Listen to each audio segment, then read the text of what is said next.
What's up, guys? Welcome back to the channel. Hope you guys are doing well. It's been a while, but here I am with another video. Not much. It's just some maintenance that I'm doing on the car, but I'm gonna continue uploading videos for you guys. I just haven't done anything to the car. Still the same, as you can see.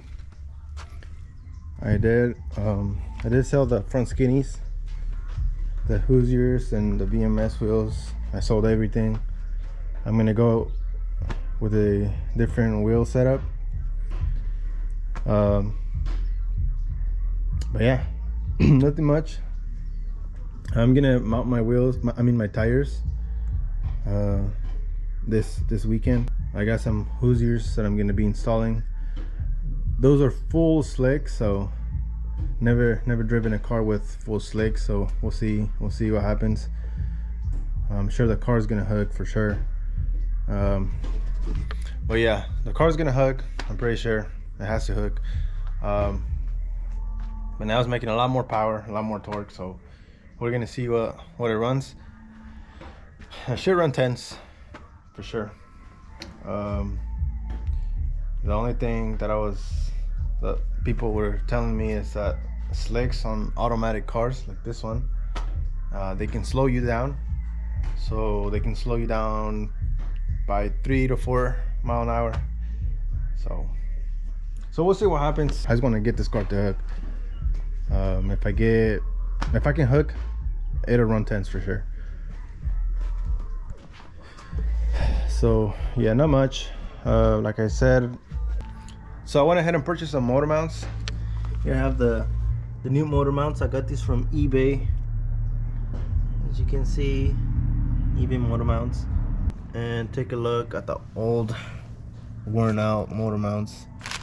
See how bad these are. Oh man, I don't even know how I was driving my car like this. Look at this. There's oil leaking on this one. It's all cracked. And then this one, it came apart when I was taking it off the car.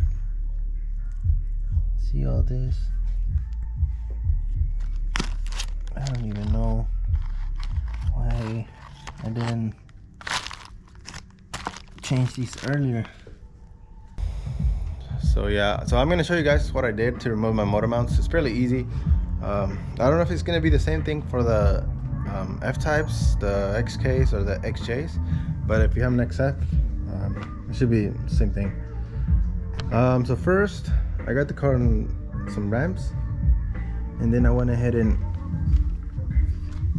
raised up the engine using a piece of wood and a jack. And you want to have the supercharger about ½ an inch from this plastic right here, and that should give you enough access to the motor mounts. You don't want to raise up the engine too much. You might break something. So yeah, and then after that,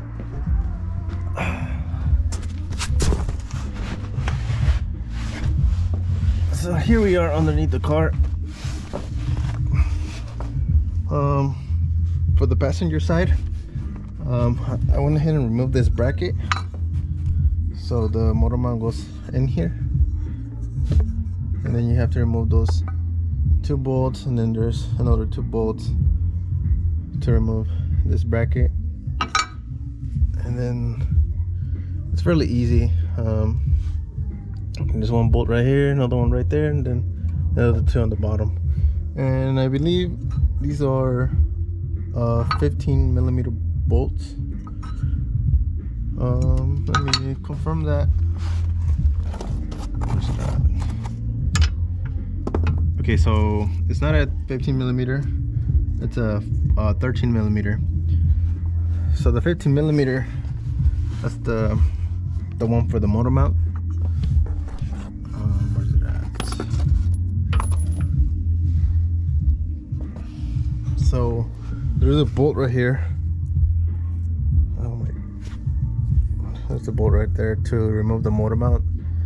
So this is a 15 millimeter, and then there's another one on top of the motor mount. That's another 15 millimeter, and then the four 13 millimeters to remove the bracket. And then it comes out through the side of the engine right here. There's a lot of space. Okay, so for the driver's side, it's a little bit more complicated. So for the driver's side, you're gonna have to remove the the 15 millimeter bolt holding the motor mount, and then you're gonna have to remove you're gonna have to lower the steering rack, which is not hard. It sounds hard, but it's not. You're just gonna have to remove a bolt right here, which is a 19 millimeter. Remove this bolt, and then there's another one right here, and then there's another one right in here, somewhere right here. So you remove 3 bolts. You don't have to mess with the end links or anything, and then it's gonna lower just a little bit. And then what you want to do is turn the steering rack counterclockwise, and then it's gonna move this the rack and pinion to the side, and then you'll have more room to get the motor mount out. So I'm getting ready to throw the new motor mounts back in, and this stud, the top one, it comes off, as you can see. So make sure you take this one off. It's gonna make it a lot easier. And then also forgot to mention, I made this. It's just a wrench and a socket. Alright guys, so I went ahead and trimmed off the stud coming off the motor mount. It's actually the bottom one. I went ahead and trimmed it off so I have a better chance of getting it between the engine and the subframe. Here's the piece that I cut off. Where is it at? Oh, it's right here. So it's this little piece. This is probably about an inch off. Alright, so here we go underneath the car. I also went ahead and removed this connector. This one. It goes right in here. You want to remove that. You don't want to damage it. So here's the mount. The best way to get it through the rack and pinion and exhaust is if you have it like this.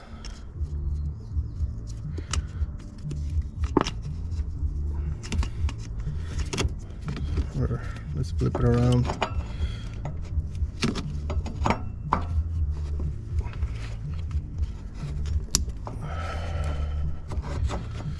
It's not easy, but you can get it in there. Let's try it like this.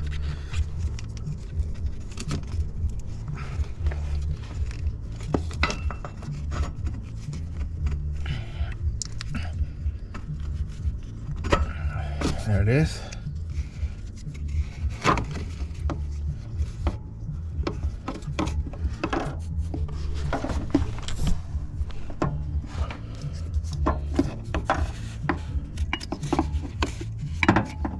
Like I said, it looks hard, but it's actually not that hard.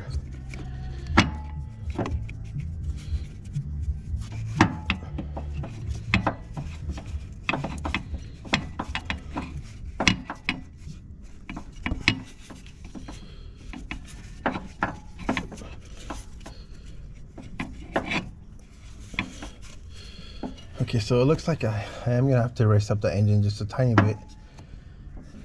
I'm gonna go ahead and do that. Alright guys, so I got the motor mount in. I went ahead and raised up the engine just a little bit, and I was able to get it in. Look how high this thing is.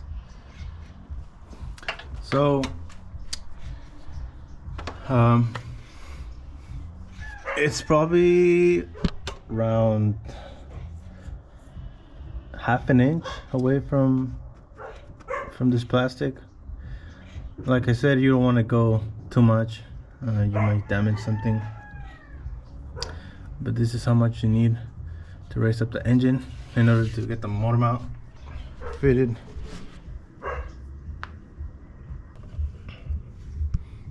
It's right in there. I still have to tighten up the bolt, but everything's in there. All right, so I just finished the motor mount install. I turned it on. It's a lot better, no more vibration, and the engine is sitting nice and even, and it's actually like 2 to 3 inches higher, and it makes it look a lot better too. So yeah, nothing much. Just wanted to show you guys how I did my motor mount, and if you have any questions, let me know.